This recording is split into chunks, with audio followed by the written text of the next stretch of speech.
नेपाल विद्यार्थी सङ्घको सदस्य हुँदै, नेपाल विद्यार्थी सङ्घको सचिव सभापति हुँदै, सचिवको उम्मेदवार हुँदै नेपाल विद्यार्थी सङ्घको केन्द्रीय सदस्य भए।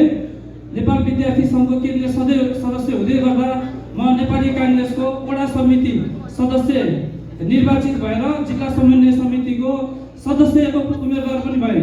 म के भन्न चाहन्छु भने नेपाल वैदेशिक रोजगार व्यवसायी सङ्घमा म नयाँ हो, 2 वर्षदेखि यस पेसामा आबद्ध भएको छु। यो पेसामा जुन समूहबाट म उम्मेदवार भइरहेको छु, यो उम्मेदवार चाहिँ यो मिश्रित टिम छ। हाम्रो युवा जोस चामल सहितको परिपक्व एउटा भुवन सिंह गुरुङ दाईको जुन अनुभव छ, त्यो अनुभवलाई म त्यसको सदस्य हुँदै गर्दाखेरि चाहिँ मैले धेरै आफ्नो ऊर्जाहरू दाईको लागि र यो व्यवसायको लागि प्रयोग गर्न सक्छु, क्षमतालाई योगदान दिन सक्छु भन्ने मलाई लाग्छ।